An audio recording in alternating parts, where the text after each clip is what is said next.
Hello everyone, আসসালামু আলাইকুম। খুব সহজ একটা রেসিপি নিয়ে চলে আসছি, ডিম খিচুড়ি।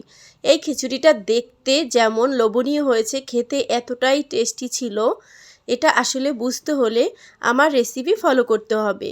এটা খুবই সহজ একটা রেসিপি, আমি খুবই অল্প সময়ের ভিতরে তৈরি করে নিয়েছি। এখন চলে যাব মূল পর্বে।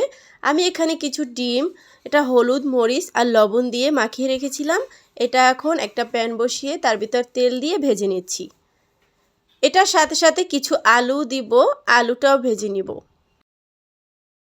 এখন একটু উল্টে পাল্টে দিয়ে একটু ভালোভাবে নেড়ে চেড়ে যখনই ব্রাউন কালার হয়ে আসবে তখনই ডিম আর আলুগুলি তুলে নিব।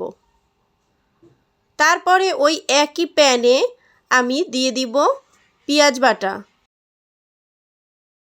রসুন বাটা, তারপরে দিব একটু আদা বাটা। সব কিছু একটু ভালোভাবে নেড়ে চেড়ে এখানে আরেকটু তেলের পরিমাণটা বাড়িয়ে দিতে হবে, যেহেতু এখন খিচুড়িটা বসাবো। তারপরে দিয়েছি একটু হলুদের গুঁড়া, একটু মরিচের গুঁড়া, দিয়েছি কিছু কাঁচা মরিচ, কটা তেজপাতা, আর এখানে দিয়েছি লবঙ্গ, দারুচিনি, এলাচ। এগুলি ভালোভাবে দিয়ে নেড়ে চেড়ে নিব। কিছুক্ষণ নাড়াচাড়া করার পরে এখানে দিয়ে দিব পরিমাণ মতো একটু পানি। একটু পরিমাণ বুঝে দিতে হবে যাতে আলুটা আর ডিমটা ভালোভাবে কুক হয়ে যায়।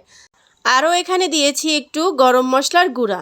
এটা দিয়ে ভালোভাবে বলক আসা অবধি অপেক্ষা করেছি। বলক চলে আসছে। এখন যে ডিম আর আলুটা ভেজে রেখেছিলাম সেটা এখানে দিয়ে দিলাম।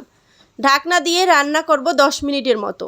10 মিনিটের ভিতরে আলু আর ডিম ভালোভাবে রান্না হয়ে গেছে আর তেলটা উপরে চলে আসছে। এখন ডিম আর আলুগুলো এই গ্রেভি থেকে তুলে একটা সাইড করে রেখে দিব। আগে থেকে চাল ডাল ধুয়ে পানি ঝরিয়ে রেখেছিলাম, সেটা এখানে দিয়ে একটু কিছুক্ষণ চাল ডালটা ভেজে নিব। তারপরে দিয়ে দিব পরিমাণ মতো পানি। পরিমাণ মতো পানি দিয়ে ঢাকনা দিয়ে অপেক্ষা করব। ঢাকনার যে ছিদ্রটা আছে সেটাও বন্ধ করে দিতে হবে। এখন বলক চলে আসছে, একটু নেড়েচেড়ে দিয়েছি। কিছুক্ষণ রান্নার পরে তারপরে আলু আর ডিম এখানে দিয়ে দিলাম। এটা দিয়ে ভালোভাবে ঢাকনা দিয়ে এটা ভাপে রেখে দিলাম। ভাপে রেখেছিলাম 15 মিনিটের মতো। তার ভিতরে কিন্তু আমার চালটা খুব ভালো সেদ্ধ হয়ে গেছে আর খিচুড়িটাও খুব ভালোভাবে সেদ্ধ হয়ে গেছে। দেখতে কতটা সুন্দর, তাই না? এত সুন্দর হয়েছে আর এত টেস্ট হয়েছে এই খিচুড়িটা, এতটা ঝরঝরে হয়েছে। হাতের কাছে অল্প কিছু ইনগ্রেডিয়েন্টস দিয়েই এত দারুণ একটা খিচুড়ি রান্না করা যায়, এটা আমার রেসিপি দেখলেই সম্ভব।